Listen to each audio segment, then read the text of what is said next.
Kita orang di Banda Aceh pakai yang harga 2 juta, kalau di Hollywood pakai yang berapa juta ya? Itu ada mic condenser tuh yang harganya sekitar 50 juta ada. 50 juta, mic aja Ki. Iya. Mic aja 50 juta. Kita modal buat filmnya nggak nyampe 50 juta.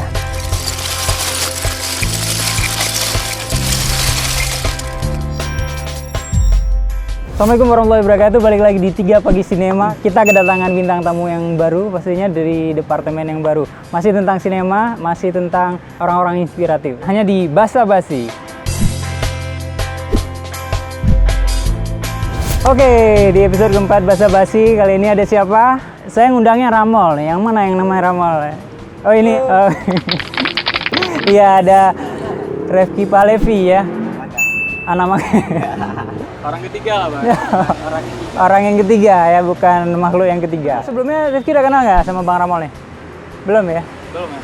Nggak tahu siapa Ramol ya? Beda generasi. Beda generasi. Karena jauh ya, Bang. Mungkin sekitar 10 tahun. 15 tahun dia sekarang. Jauh. Dikit lah experience. Iya, ini Bang Ramol tapi seriusan selama saya kenal Bang Ramol nih kayaknya nggak banyak musik komposer lain yang seumuran ini nih di Banda Aceh. Komposer muda lah ya istilahnya ya. Ya. Apa namanya, yang masuk ke dunia film nggak banyak. Banyaknya yang bikin musik, bikin lagu kayak gitu kan. Tapi kalau misalnya untuk film kan ada yang tergantung moodnya film kan. Ya, jadi nggak banyak jasanya. Adalah Bang Ramol ini. Ya. Oke, hari ini kita ngomongin apa nih, Mon? Audio dan musik production. Oke, perkenalkan diri dulu. Kenalkan, nama aku Rahmat Mulida, nama lengkap. Biasa dipanggil Ramol. Dan sekarang profesi aku sebagai music maker dan juga sering bermain di dunia audio. Kalau background pendidikan apa nih, Ramol? Background pendidikan, aku S1-nya di Tamatan Ilmu Komunikasi Unsia. Kemudian setelah S1 kemarin aku ngelanjutin ke Jogja Audio School. Wah. Sekolah audio dan musik production. Ya, berarti memang udah lebih passionnya lebih kelihatan ya, udah mengarah gitu ke audio. Tapi sebelum lanjut, kita nih masih suasana jaga jarak, jadi kita segitiga gitu ya. segitiga. Dan kru-krunya juga semuanya pakai masker. Tetap pakai masker dan jaga jarak ya. Jadi buat kalian Stay safe. Nomor 1. Kapan abang mulai termotivasi tertarik dengan filmmaking dan audio? Pertama suka di bidang perfilman itu waktu pertama kuliah tahun 2011 itu udah mulai suka. Sukanya itu, dan waktu itu aku belum punya kamera, jadi hanya sebatas suka nonton di YouTube gimana pengambilan gambar. Jadi setelah itu 2013 aku beli kamera. Dulu kamera pertama itu dengan harga 7 jutaan, dan beli kamera itu di situ pertama mulai belajar film. Sedangkan kalau untuk audio itu udah mulai, dulu kan suka musik juga, suka main gitar itu. Udah mulai produksi juga untuk rekod audio, tapi cuman pakai HP dan juga pakai laptop gitu. Jadi bikin cover di YouTube dan main gitar gitu kan. Udah dari situ itu pertama mulai audio. Setelah itu gara-gara sebenarnya passion pertama itu belajar perfilman ini untuk bikin konten musik tadi, bikin konten main gitar, makanya suka belajar video. Nah dari situ karena sering belajar video, jadi sering duduk sama kawan-kawan ya diajak lah buat film, makanya dari situ mulai suka bikin film gitu. Film pertama itu film dokumenter The Journey of Sabang, itu film tentang dokumenter tentang Sabang. Kemudian setelah itu video profile Unsia tahun 2015. di situ tapi masih ini ya, audio video ya? Masih audio video ya, belum fokus ke audio. Jadi video profile Unsia tahun 2015. Kemudian ini video yang sempat viral, video komedi Salantas Saja Besar. Oh, oke. Itu Ramol ya, behind the scene ya? Ya. Oh, itu selama berapa ya? Dari 2016 sampai 2017. Itu awal-awal ya kayaknya ya? Ya, awal-awal Salantas Aceh Besar itu mulai ya. terdengar ya Dulu video gaungnya. pertamanya itu ini BPIP, viral seluruh Indonesia, dan juga diundang ke Hitam Putih. Oh iya. Saya pernah nonton Hitam Putih. Nah, Kemudian kalau tahun 2016 kita balik sedikit, tahun 2015 itu juga sempat kerjasama dengan PH Singapura. Kita PH itu memproduksi film dokumenter. Jadi orang itu kontak aku di email untuk nanya masalah film scoring. Jadi aku terlibat untuk produksi musik untuk di film mereka. Iya, 2015. Tahu judulnya apa ya? Snapback Picture ya, dari Singapura. Judul filmnya Pemulia Jame. Pokoknya inti dari film itu, orang Aceh ini kita punya adat yaitu Pemulia Jame gitu. Menerima dan memuliakan tamu ya. Iya. Duh merinding nih. Tapi kita belum nonton. Udah nonton Gi? Belum ya? Udah ada di internet nggak? Di YouTube mungkin? Sih. Orang ini kemarin baru ikut lomba di Jepang. Oh, filmnya itu. mungkin belum dipublish ya? Belum dipublish. Oke. Kalau trailernya mungkin ada, nanti kita cari ya. Ya, Kalau ada kita pasang. oke Bang, jenis-jenis apa ya mic yang lazim untuk digunakan dalam film making? Sebenarnya kalau mikrofon itu kan gimana ya? Sebenarnya ada beberapa mikrofon untuk proses produksi perfilman atau produksi audiovisual. Yang pertama itu kalau kan ada produksi di lapangan dan juga produksi di pasca produksi di studio. Jadi kalau untuk di lapangan sendiri itu ada 2 mikrofon sebenarnya yang sering digunakan. Misalnya kayak shotgun. Shotgun ya? Ada contohnya? Itu ya? Iya. Ini kayak gini. Ini mikrofon shotgun. Shotgun itu maksudnya apa? Yang langsung di Ya, dia langsung tempel ke kamera ya? Searah dia. Oh, searah. Dia namanya aja shoot. Jadi kan tembak searah dia. Jadi kalau misalnya ketika kita produksi misalnya ada beberapa adegan. Iya. Jadi kalau bagusnya kita pakai mikrofon ini dari atas. Jadi ketika ada suara-suara itu, jadi dia ketahan sama dasar lantai sama tanah ya. Tanah gitu. Oh iya, jadi nggak kemana-mana suaranya ya. Ya kalau misalnya kita pakai misalnya kayak gini, itu bisa jadi nanti yang di belakang talent itu masuk kemari. Motor-motor Jadi, lewat, noise, ya. apa-apa segala macam. Ada orang gosipin di belakang jadi kedengeran. Jadi masuk dalam film. Oke. Satu lagi yang sering digunakan itu lavalier atau Lavalier. mikrofon kecil yang kayak abang pakai itu. Yang ini ya? Yang lavalier itu yang sering dipakai buat interview ya biasanya. Interview, wawancara gitu.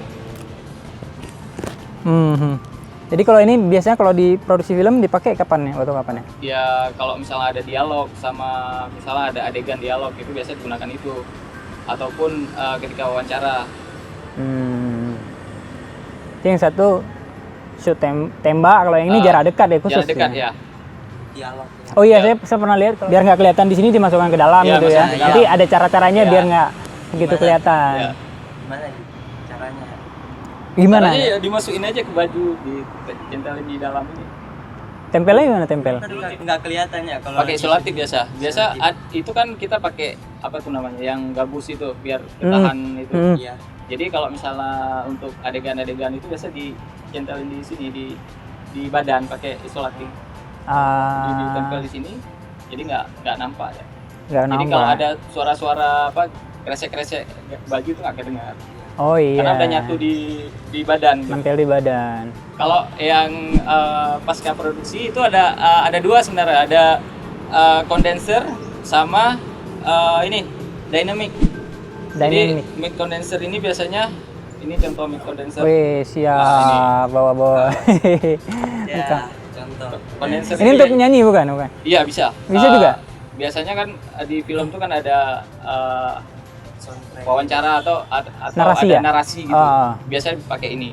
Jadi kalau ini kenapa kondenser? Karena kondenser ini lebih tingkat sensitivitas daya tangkap audionya itu lebih detail ya ketimbang dari dynamic.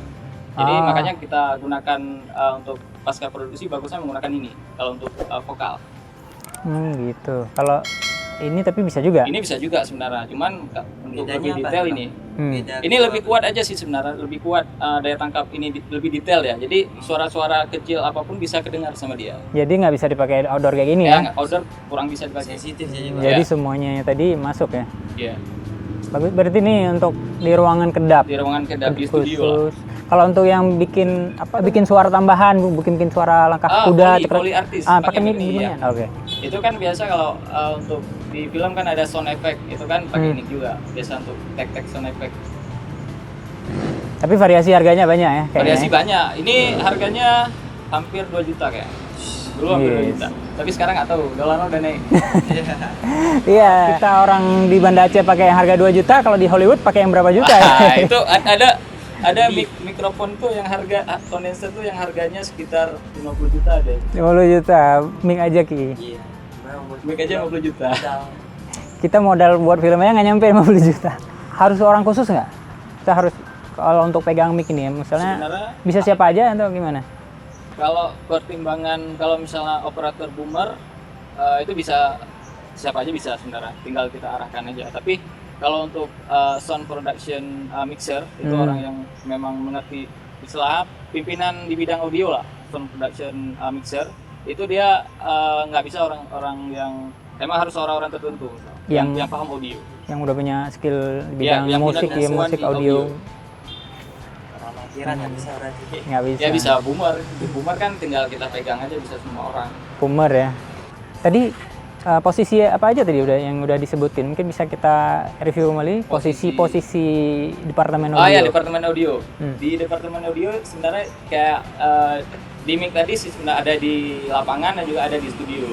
Kalau di lapangan itu sendiri ada tiga posisinya biasanya. Itu ada sound production mixer, itu yang tadi pimpinan dia yang bertanggung jawab seluruh audio audio produksi di lapangan. Kemudian ada boomer operator. Boomer operator itu dia yang mengoperasikan mic. Jadi dia yang dia pegang mic, semua yang dia kelola lah. Kemudian yang satu lagi itu sound utility. Dia lebih ke teknisi, yang ketika misalnya ada yang kabelmen. Kabelmen lah gitulah. Atau bukan seksi sibuk ya, tapi di departemen sound. Jadi dia nanti kalau misalnya ada mic yang rusak, ada bis baterai, itu dia yang handle. Oke. Habis itu yang di pasca produksi, yang di studio itu ada 3 juga sebenarnya. Ada sound designer, kemudian ada dialog editor sama sound effect editor. Sebenarnya itu kalau dalam produksi profesional ya. Skala lebih besar ya. Skala lebih besar. Tapi kalau di tempat kita kan kayak kita bilang tadi, semua di-handle oleh satu orang. Yang namanya post produksi tugas editor. Segala macam dia. Iya. Dia yang grading semua lah dia. Bang, pengalaman unik apa ya yang terjadi sama Bang saat di lapangan? Ya, kalau pengalaman unik sebenarnya ada beberapa pengalaman yang paling terngiang-ngiang ya. Itu pertama dulu kayak lagu dangdut. Pertama dulu waktu syuting di film film Polres Aceh Utara. Yang kita nge-shootnya kita harus naik gunung selama 7 jam. Dan waktu itu filmnya tentang action, film tentang peperangan.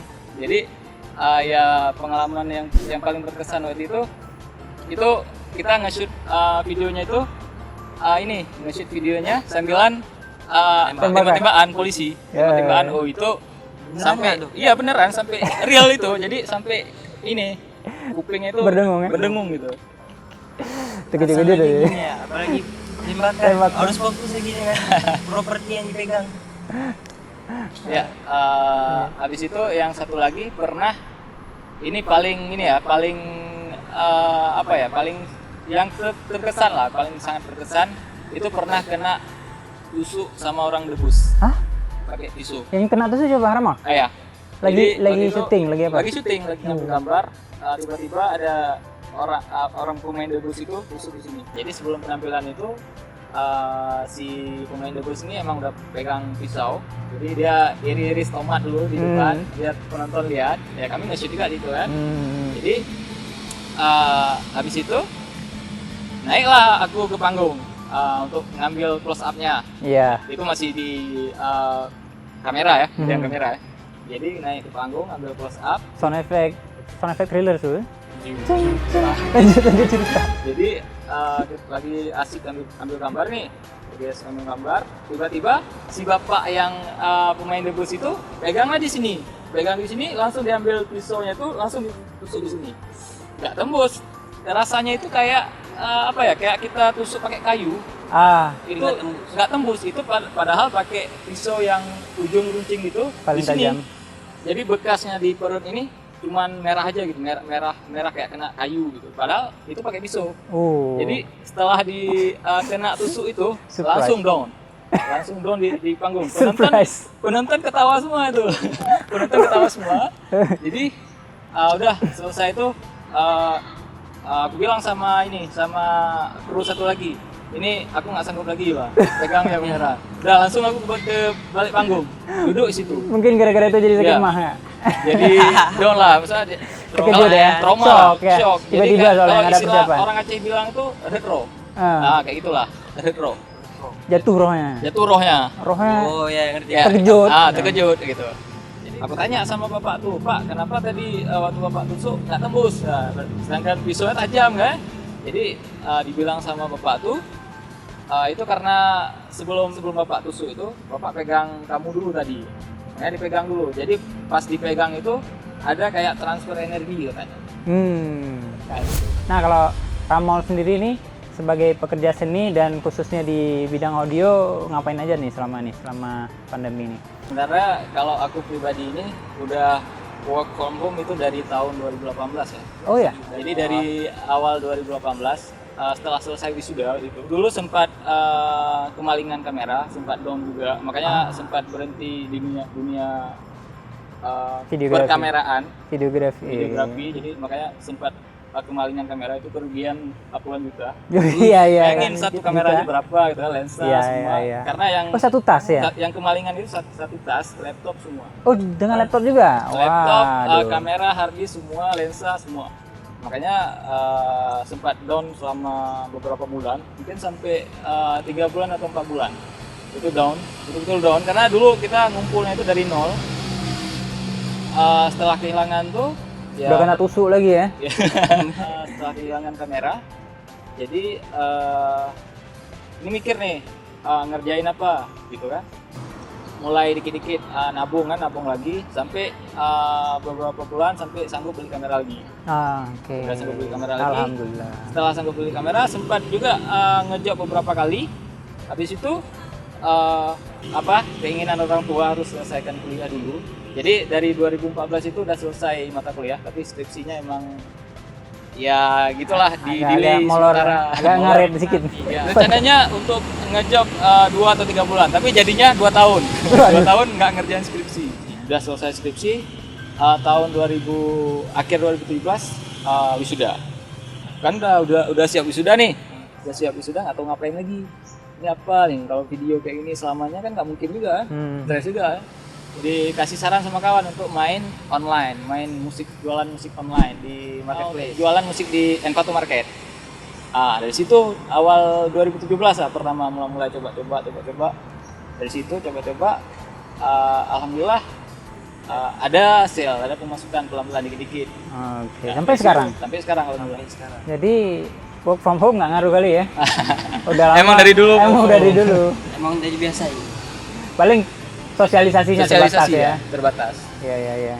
Paling kalau dulu kan kalau work from home dulu ya setelah produksi pagi, siangnya bisa ngopi atau malam bisa keluar kan. Kalau sekarang kan produksi udah siang, produksi lagi, udah malam produksi lagi. Kapan tidurnya? Iya. Oke Bang, apa tantangan Abang sebagai komposer musik indie? Tantangannya sebenarnya kalau kita bermain di indie ini kita harus melakukan semua itu sendiri, mulai dari ide musiknya, habis itu produksi, habis itu pemasaran semua, upload kita yang desain untuk kebutuhan flyer online kan gitu, kita desain semua. Jadi itu sih sebenarnya paling tantangan yang paling besar, ya semua kita lakukan sendiri. Itu yang paling Ya, kalau dari produksi-produksi di Banda Aceh ini banyak nggak sih yang request jasa Ramol sebagai musik komposer?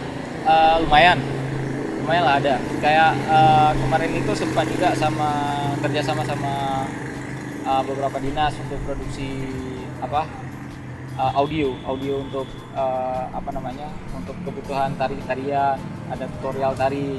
Jadi kita berkontribusi sebagai audio man yang merekam semua audio di video tersebut.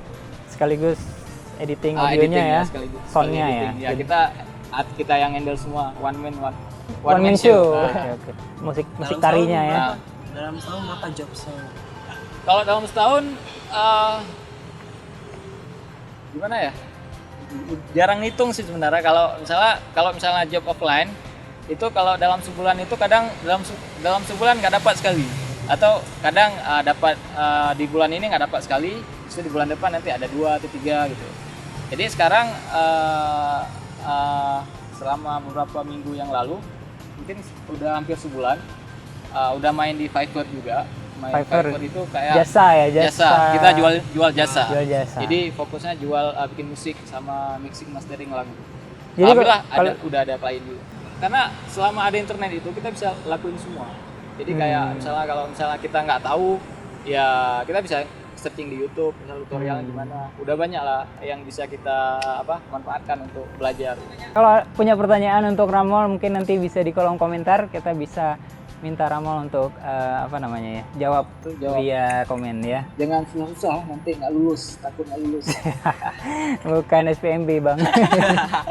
Oke, kita juga punya pertanyaan nih beberapa dari Instagram kan, dari Muhammad nih.